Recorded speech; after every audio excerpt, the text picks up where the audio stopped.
What's up, everyone, and welcome back to Pop Off the Clock. I'm Brenda. And I'm Yoseline. We're happy to be here. We're trying to make it happen, Yes, you know? yes. So we had been previewing this fact that we're about to tell you. Yes. And that's the fact that we are in the middle of moving. So we are also training, and so that's messing up with our recording schedule. So we're really trying to at least put out little snippets of things. Yeah, as like much we'll as just possible. try to get together for 30 minutes and discuss a topic and put it out there for you guys. You know, earlier in the week we brought out the recaps for Bachelor in Paradise and Golden Bachelor, and today we're just going to go over the two important events this week. Yes, exactly. I mean, we all know it's Halloween week, so obviously celebrities have been celebrating since the weekend, as have we. So we will be diving into some of the costumes that we thought were, I guess, interesting, talking about what people were wearing. And then, of course, we need to dive into the 1989 re-release, Taylor's version. Last week we didn't have an episode, so we weren't really able to discuss our thoughts on the vault tracks and what we thought of the whole re-recording. So we will dive into that as well. But we just wanted to update you that this is maybe the format next week as well. Yeah. We're just kind of up in the air as to our schedules. For training schedules and then training, but then once we're moved into the new building, how long the set of our functioning equipment will be. Exactly. It's going to look pretty different. I'm going to warn you. It's going to look very different from what you see right now. So bear with us. Subjective if it's a good different or a bad different. Yeah, exactly. So we will continue to keep you all posted on our social media pages, of course. But yeah, let's get into the first topic. As we mentioned, Tuesday was Halloween. Yeah, Tuesday was Halloween. But celebrities and the world have been celebrating since the weekend. Absolutely. And what celebrity do you think of when you think of Halloween? So who I always try to look out for, because I know that they do good, is obviously Heidi Klum. Heidi Klum has her annual Halloween party, and she's the only person who's trying to outdo herself. It's like, Heidi, no one's trying to match your level. Relax. But yeah, I think it's always interesting to see what she's going to do each year. Ever since the worm costume, I've always been on the lookout. It is. I think for many years she's been like the reigning Halloween queen, and she has that party. But in the recent years, Kendall Jenner's birthday party has always kind of competed with it. And Hailey's been getting more into the Halloween. Like, she does those photo shoots for Halloween, which I always look forward to because it's always kind of a pop culture reference. So this year, I feel like when it comes to Kendall Jenner, I think her costume, at least for her party, seemed very... The Maryland one? Yeah, seemed very comfortable. I'm like, oh, you just put a good wig on. Bad Bunny didn't dress up, right? Like, I don't think he did. Some people were questioning whether he was... I don't know the guy's name who plays Scarface, the name of the character. People are saying maybe that because they got like a little picture of him in the car. But aside from that, Kendall did a Superwoman, I think, in a photo shoot. This is what I'm starting to notice is the trend. It's like your actual Halloween outfit, a photo shoot that you do, and then your costume for the Halloween day. Like the party, a photo shoot, and then the day of. Yes. Which I'm like, I wish I had that much money to like... I'm actually not even creative, so I'm not very good at... So I think the Kardashian Jenner clan really kicks it off, and the first one to really kick it off was Kourtney Kardashian. Yes. She took everyone by storm and took advantage of her baby bump as going as pregnant Kim in divisive Met Gala look from 2013. I legit thought that was Kim, and like she was just sharing old photos. I'm like, Kim, that was not a good time, girl. Yeah, I was just like... Yeah, she did. She looked nicer than Kim did in that dress, but I thought she like killed it. I thought it was so hilarious. It was so funny. And then we had Kendall Jenner, as we mentioned. She dressed up as Marilyn Monroe for her party. She did post a picture on Instagram, but this is what she was to her birthday party. And then Kylie and Kendall together dressed as Sugar and Spice from Batman Forever. Then we had Kendall share on actual Halloween a photo of her dressed up as Wonder Woman, even like a little video. Yeah, a video. And then going back to Kim dressed up with Khloe and their two friends, Olivia and I forgot the other girl's name, as Bratz dolls. And then let's get into that one really quickly. So a lot of people are giving crap to Chloe because, they're calling her out for blackfishing, which is essentially, black facing, etc. Her skin does look darker. I don't even know. I just feel like Chloe always gets it, but yeah, and I also think like they always do that. they've always been darker. But I'm just like tan darker. I know Chloe always gets the brunt of it though, and that's my beef because it's like Kim's doing it too. Why is nobody calling out Kim or those two other girls? And I'm pretty sure they are white. Yeah. So I just feel like she always gets the brunt of the it. brunt And then of they it. had like those prosthetic. Yeah. While I don't think it was good, Uh-huh. I think that it's always one person that they target it towards, where it's like it was all of them that decided to do this, so it should all be towards all of them. Yeah. And then she did Kim did share. Kim Kardashian Northwest did share, and Dion from Clueless. That was really cute. Kourtney Kardashian also dressed up with Travis Barker as Michael Keaton and Winona Ryder's character in the 1988 classic Beetlejuice. Did Kylie do another one? Kim also did a Halloween one of Salma Hayek in From Dusk Till Dawn. Oh, really? I didn't see Yeah, it's like the bikini with the snake. the snake. Yeah. And then Chloe did dressed up as like with a. See, this is what I say. She dressed up as a cow onesie for like the kids on Halloween. Like, it's like your all glam one and then your actual real family one. I'm pretty sure that one was a photo shoot one, or unless they went out like that. I don't Which know. one? The Bratz one. Yes, I think it was just Probably a photo photo shoot. I don't really. I think aside from the sugar and spice, I didn't really see I really anything. like the sugar I thought and it was really spice cute too. because it's so them. I saw the original photo though, and I kind of wish for Kylie she would have done the eyebrow higher, because I don't know if you saw the original photo. Hers, the original person has it like the blue super high arch eyebrow, and hers was like kind of small. Normal. I wish it would have been more dramatic, but yeah. And then another person kind of doing the whole photo shoot thing was Miss Hailey Bieber. Yes. She did like a scary movie tribute of a collage. Of Carmen Electra. Montage of Cameron Electra's. And then she did Mean Girls. Yeah. Which is kind of funny. When she went out, she dressed... Which is kind of funny. Yeah, because, Justin Bieber and her were stepped out in costumes inspired by the Flintstones. I thought that one was really cute. I liked Justin's. I didn't really like Haley's version of the Flintstones. I feel like who did Pebbles really well was Bella Hadid that one year. I don't know if you saw her. She did Pebbles and she looked amazing. Really? Yeah. Okay. So I really liked Hailey Bieber. That could be her thing. No, I think that I really liked her scary movie photo shoot. I felt like that one it was just so, I wasn't expecting it. I liked the originality of it. Yeah, I would have never thought. And now she's moving up in the Halloween. Also, a lot of Queen. people, also, what's her, Chloe Bailey, she was doing a lot of, or Halle Bailey. Oh. Who's the not pregnant one? Chloe. She was doing a lot of photo shoot. Was she? I only saw the... Yeah, she did Mrs. Incredible. Yeah, she had a lot of costumes. Catwoman, or was it Halle Bailey? Maybe Halle. Because I'm like, if it's Halle, she does not look pregnant then. But then... she is.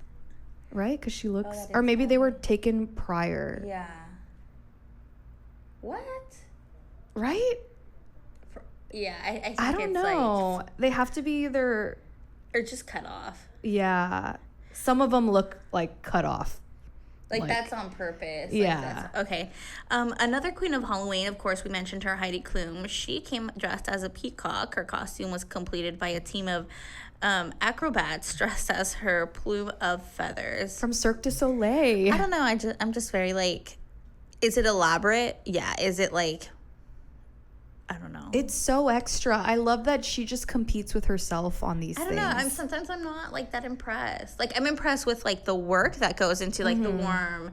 Like while you have people being your peacock feathers, but at the end of the day, it was just a peacock. Like it's like she like I don't know what, it was ET or something, and she was going over her whole plan with, I think she has a person in charge of helping her decide. The party, probably. Yeah, like who she's going to be each Halloween. And at that same party, we had Taylor Lautner and Taylor Lautner. They dressed up as Timothy Chalamet and Pete Davidson from their 2020 Rap Roundtable Saturday Night Live sketch. We had Camila Cabello dressed as an ultra glamorous costume inspired by The Princess Diaries.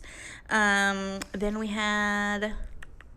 Also, I want to get into this one because it's kind of becoming an issue online. So this year, Charlie and Dixie D'Amelio dressed up as Walmart employees and went to Walmart to pretend to be Walmart employees. And a lot of people are calling out just the awareness. Oh, really? I thought it was just for a YouTube video. They that was their Halloween costume, was Walmart clerks. Oh, I didn't see that. I just saw them at the party. No, and a lot of people are giving them shit because it's wow, you really aren't as woke as you may think you are. That's so interesting. I saw the picture, but I thought it was for a skit, like a YouTube video. Oh, I don't know, but cosplaying as an employee is kind of... That'd be interesting. I need to see that one look. Then. Other memorable people that stood out, we have Channing Tatum and Zoe Kravitz that did their own rendition of Rosemary's Baby. And they're engaged. By the way. Liz Gillies and Ariana Grande done their best for Sashay in costume of Showgirls character Crystal Connors and Nomi. They kind of been doing this each Halloween. They do a skit. I'm going to say I really loved their idea because I haven't thought of Showgirls in ages, and that was such a throwback. We have Jenna Dewan and Steve Kazee as Kim and Edward from Edward Scissorhands, Kelsey Ballerini as the cowgirl Barbie, Lori Harvey rocked thigh holsters as Lara Croft from Tomb Raider.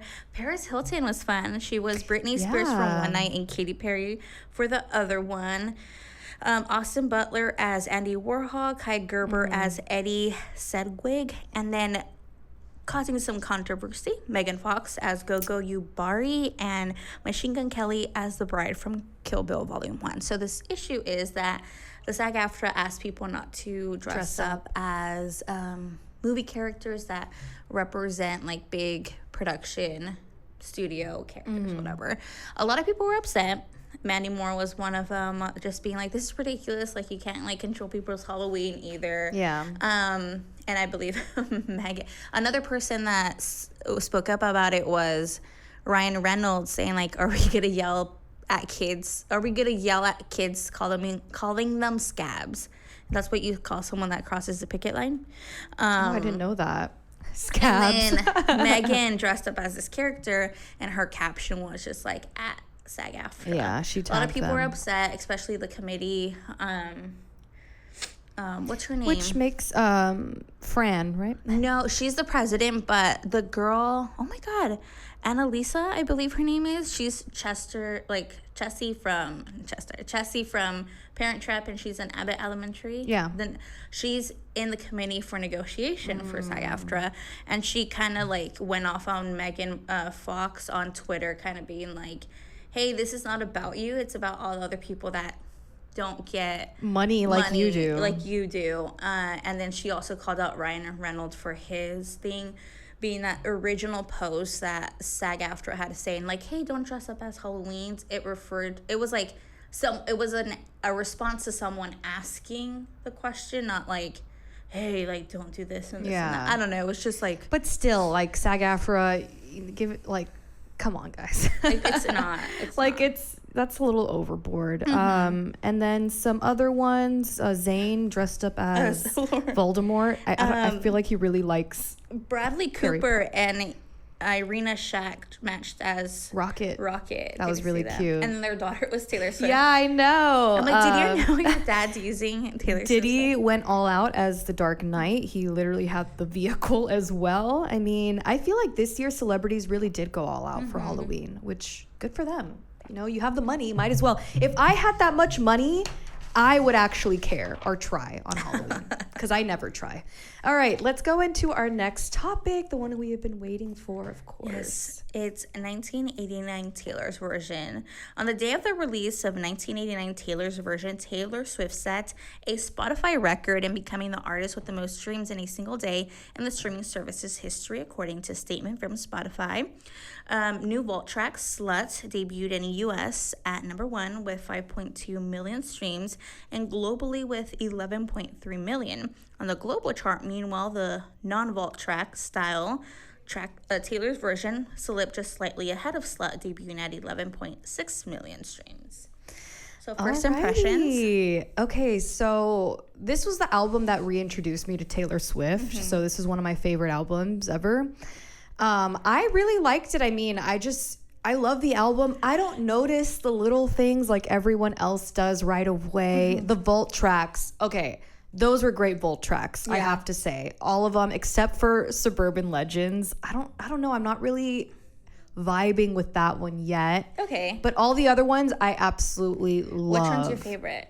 We have Slut, Say Don't Go, Now That We Don't Talk, Suburban Legends, so and hard. Is It Over Now? Mine's like Now That We Don't Talk, and I think it has to do a lot with TikTok. Now that we don't talk, I have that song in my head a lot of the times. I don't know, because Is It Over Now? I really like the lyrics in it. And it's so Harry Styles. I know. I love that she references the dress. Like, everything is just so well written. But Slut is also, like, such a good song. Like, the vault tracks. I was listening to her intros. I don't know how I was listening to it or where they're posted. Explanations, right? Okay, I saw that song. And Slut, one of the main reasons that she didn't put it was that in her head, 1989 was also very New York, very East Coast. And to her, Slut was always very West Coast, like very Californian. So that was one of the reasons why I didn't make the cut. And I totally see the vibe. What else? Okay, let's get into just some of the things that people are pointing out in the re-release. So a lot of people are upset about Style, and I'm kind of starting to agree with people that she gave upset. Nothing. That one. It's just like it's set like the beginning, like the original really gets you into it, and this one seems like more toned down and like it's very like it's not as angsty. Midnight, or it was like midnight. Like yeah, like she was just getting through it. Her all into it, and this one feels like Taylor's happy. Taylor's just getting through it. Taylor's just trying to meet her deadline. I miss the original Style because it's just has everything in it. Has the grit, and here it's like more dun dun dun dun dun dun. It's like not the same vibe, and that I agree with the people that are like. Do you notice that in any other song that it's like? Okay, which one I did notice? Which one? You notice that a lot in the Eras tour when she would sing any song that maybe is related to Joe. She was just like, no, like King of My Heart, like it was just... that makes me worried for her reputation, honestly, because if she feels so indifferent to the lyrics, then it's not going to sound the same, and that's the issue with the re-releases because you're in such a different place in your life. Where how you even sound, it has a huge impact. And so Style, I think, was the only one that was really like, sometimes it's the music that's a little bit different like the too. Reproduced, Yeah, like Wildest Dreams was kind of I know a lot of people are saying that Out of the Woods that they're liking this one more because she puts a lot more into it vocally. Maybe like the rock version. Or when she screams. I don't know. There's a part in one song where she screams and that one was better than the original. But Style is definitely like did not make the cut. Did not make the cut this time around. What about you, Yoseline? My favorite one on there is Clean. Okay. I think I hear it a little different. And it's very, again, she wasn't probably... And that makes me curious. Like... You know, in a re-release, can you make everything sound exactly the same? Or do you have to make subtle changes? That way it's not copyright? Oh, I know what you mean. I don't think so because the other ones sounded exactly the same. Mm-hmm. But people who own records, I believe they just own the recording, the original recording. Oh, okay. They don't own the lyrics because you wrote it. And because I'm curious, did they have to make subtle changes to the song in order to re-release it? I don't think so. Or could have kept it the same? I think they might have done subtle changes because her voice is developed. Them as people are develops or but I'm like some things you can't change. Like why if you break it if what's that saying? Don't break it if it's don't fix it if it's not broken. Yeah, exactly. Like I feel like with style, that's the only one I can really point out. They could have just done the same exact thing and it would have been amazing. You think, but her voice would have still been like na na na. Yeah, like not as. I got that. She was just singing it. She wasn't feeling it. Yeah. Which makes me think like these vault songs, like the original recording, is they're really so much better. Oh, I can imagine. And yeah, so she like. It's on Tumblr that she has those little like explanations. And there was another songs. thing too, like the original lyrics to something, maybe New Romantics.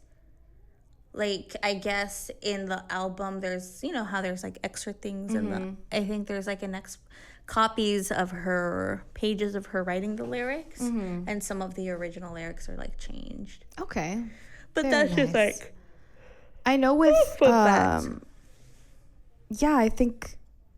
Yeah, I don't know. I just know I'm ready for Reputation. I like 1989, and I do agree where they're like, this is like the pop album, and like every song is a bop. But maybe, I don't know if I'm not like, it's not in my top 3. 1989 isn't in your top it's 3? not. And I don't know if it's just too poppy for me, which I love pop music, so it's weird. Where Reputation is just, it's so poppy too, but it's very like... It's edgier. I'm an edgy girl. But I don't know. 1989 has never been in my like top, but I know every song. Yeah. But I'm so with the re-releases, for me, I have not had a re-release where I can sing it from end to end because like her previous ones, I wasn't really into Taylor at the time. This was the first time where I knew all the songs and all the words because I was obsessing over it when it came out. Yeah. And now I'm not as obsessed. I really do think the Volt tracks can stand alone. Like I don't need to have the rest of the album. I didn't like the Volt songs in Speak Now. And Speak Now is one of my favorites. Yeah, no. This was her best Volt songs for an album, in my opinion. Red is up there. Red is up there, obviously, because of the like 10-minute version. Yeah. But this one was like, I like all of them. For me, it's just like, oh, like, I can't believe you left these out. Yeah. Where some of the Speak Now ones where I'm like, Crumbling Castle, I'm like, good move, girl. So in those Tumblr explanation audio clips, she does explain that the reason why she had to cut out songs like Is It Over Now was because there were already songs like Blank Space and Out of the Woods that already kind of had the same message. It was a matter of which one do I want to keep, which one do I not want to keep. Like a repeat of something. She said... Or not Is It Over Now, but another song was... She said in those audio recordings, she said one of them is a sister to Out of the Woods. Yes, I think it is It Over Now because it's the story of her and Harry. Yeah. So I think that those are the two that are probably the twins. Harry, you like, I didn't realize how like in love she was with him. Mm-hmm. Like you look at, like, I don't think he ever loved her that much. No. She was definitely... more into him. Yeah. And, you know, it just brings back that whole blue dress thing all over again. And they're saying that the Spotify, because obviously Spotify is different from Apple because it has those little like backgrounds or something as you're listening to it. They're saying that for Is It Over Now, that they allege it is the POV of Taylor when she's leaving on that boat. Stop. That it's the POV of what she was looking at because it looks like she's in a boat in water. Oh. And that... Isn't that insane? No, that's so insane. Like, do you get a like, how did you go over there just to take a picture of what it was like to be leaving on that boat? That is so trippy. The other thing that I'm seeing on TikTok is that people that ordered their album, did you notice that when they open their packaging from the Taylor store, like say it's their vinyl, they open it and it's like all blue stars but one black one? Yes. Do you think that's on purpose? I think so. Right. It has to be like a Reputation kind of Easter egg. And, you know, there had been rumors that 1989 was going to have a double album or something, but I don't think that's happening. Like a feature double. Yeah, like on TikTok, a user was saying that they went to a record store to buy 1989 and that the store owner kind of blurted out that there was a different album they couldn't talk about or release. Yeah, I saw those pictures. Yeah. And so I don't know. When's record day? That would be it. Oh, I don't know. Also, you know what did come out good from this re-recording is Kendrick Lamar. Yeah. I feel like Bad Buzz sounds so happy. good. Yeah. Like, he's so in it. Like, I'm so happy that he agreed to do the re-recording because I feel like it's strange to re-record a rap because I feel like you do it in the moment to the music. So having to do it all over again, I was under the impression that maybe he was going to try to do something else. But no, I think that when they came out with Bad Blood featuring Kendrick the next day, because it didn't come out the night that it came out early the next day in the deluxe version. So record day is not until like April of next year. Oh, okay. No. Oh wait, yeah, it is April.